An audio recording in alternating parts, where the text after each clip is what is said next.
Hello, Facebook friends. Welcome to Lunchtime Live. I'll wait until I see some comments so I know that you guys are here. Today, we are going to be talking about the butterbuds.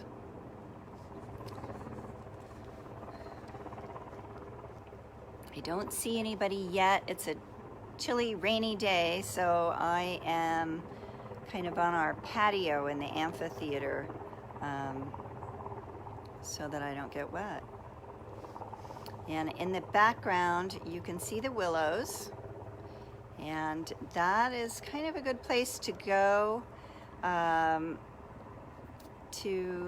look for yellow-rumped warblers. They like the treetops. Hi, Mara. Just waiting for a few more people to join us, and then we're going to be talking about the yellow-rumped warbler.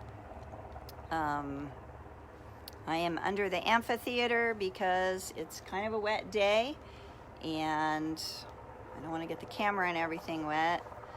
And I have the camera pointed to our riparian area, and that's a good place to see the yellow-rumped warblers.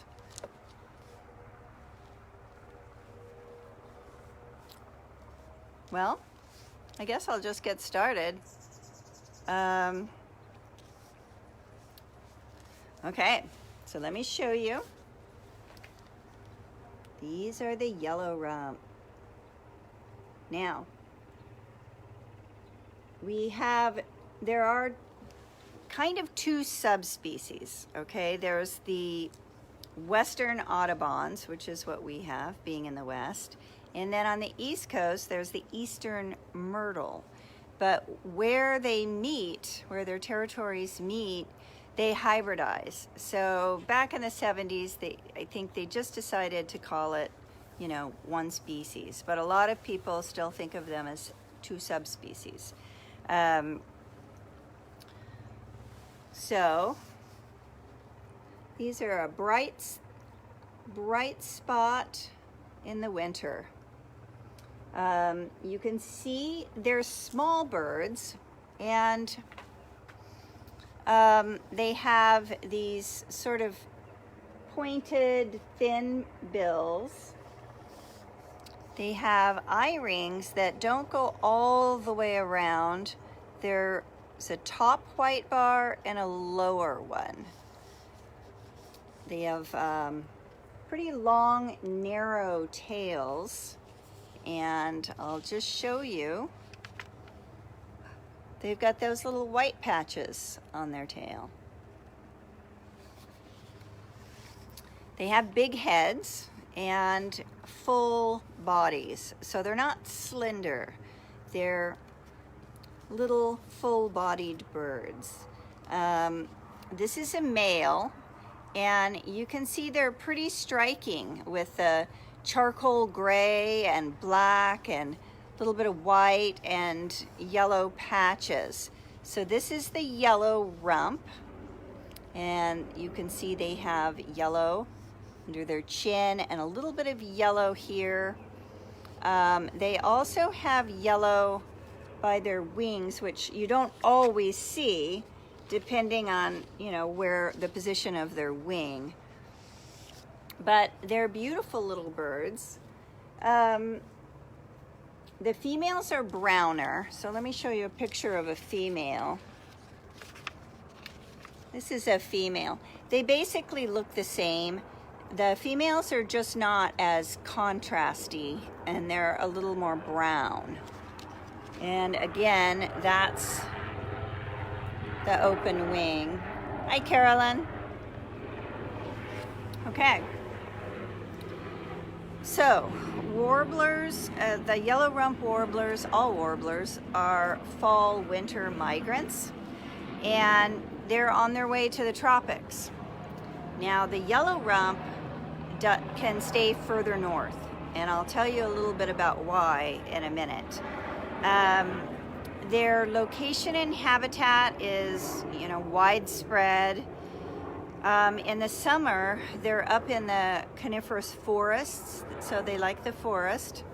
And then in the winter, they move to the shrubbier habitats, the coastal vegetation, and they're on their way to Mexico.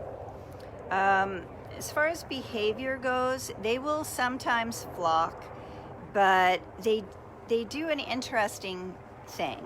They, if another bird gets too close to them, they will hold their body horizontal and fan their tail and put it at a right angle with its body to, you know, this is my space. And so they don't like birds getting too close to them. They're very agile, swift flyers. Hi, Linda. And when they change direction, they call out. And they're very acrobatic. So they change direction often. They're busy catching insects in midair. They tend to forage in the upper, the taller canopy and towards the outside of the tree canopy. Males forage higher than females, and they will sometimes you'll see them clinging to the bark to look for insects, and they also are confident enough to just sit on a branch and wait for a flyby. So they love insects in the summer, and in the winter they eat berries.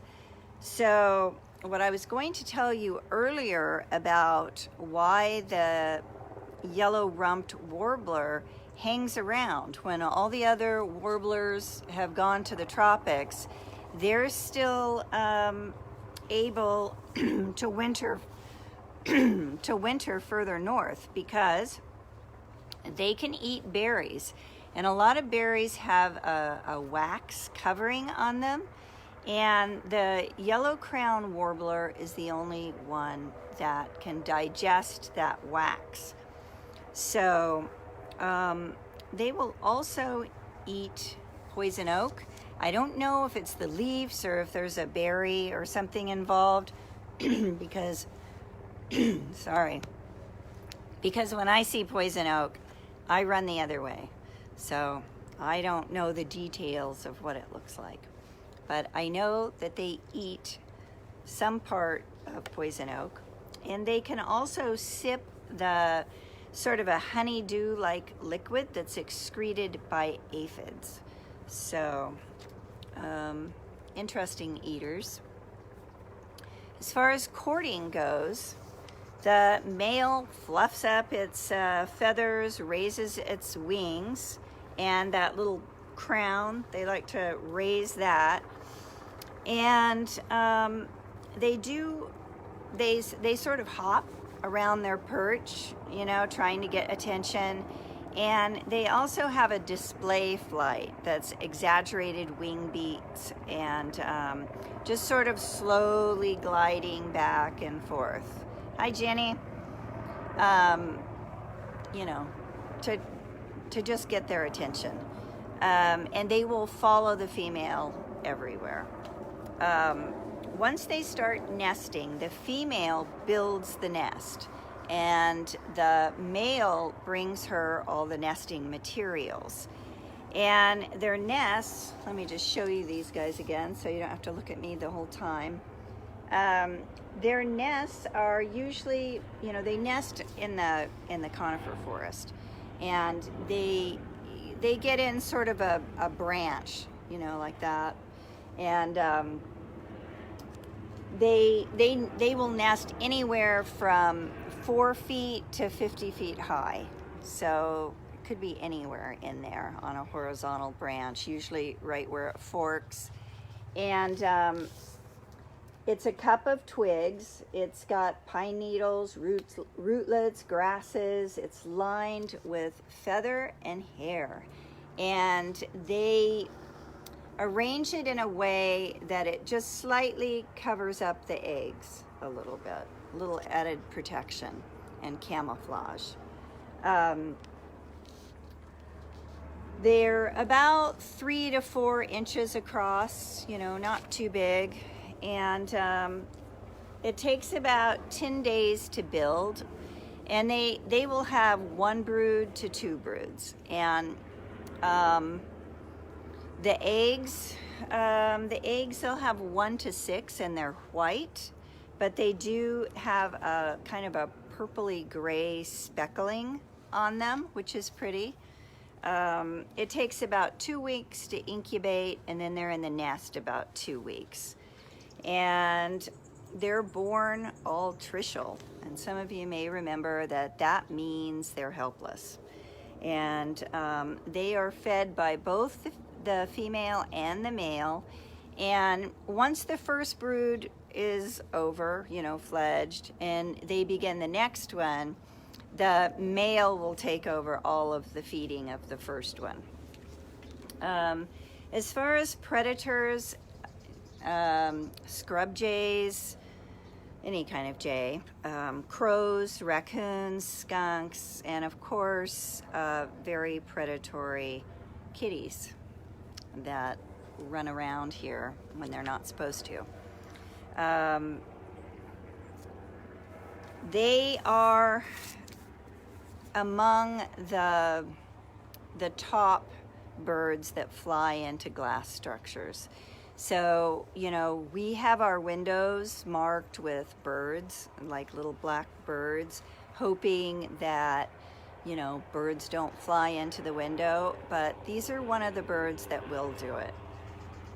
And so if you decide that you want to attract them to your yard, you might want to get something on your windows so they don't make a mistake and run into the glass and break their neck. If you want to attract them to your yard, they like sunflowers, they like peanut butter, suet, and raisins. So that's a way to attract them. And again, they are here fall and winter. And you can't miss them because they're pretty bright and colorful. Their lifespan is only about 7 years. So on the shorter number of years compared to some birds. Anyway, I'll give you a last look at them. They're very pretty, and some people call them butterbutts. Meet the butterbutts. Here they are.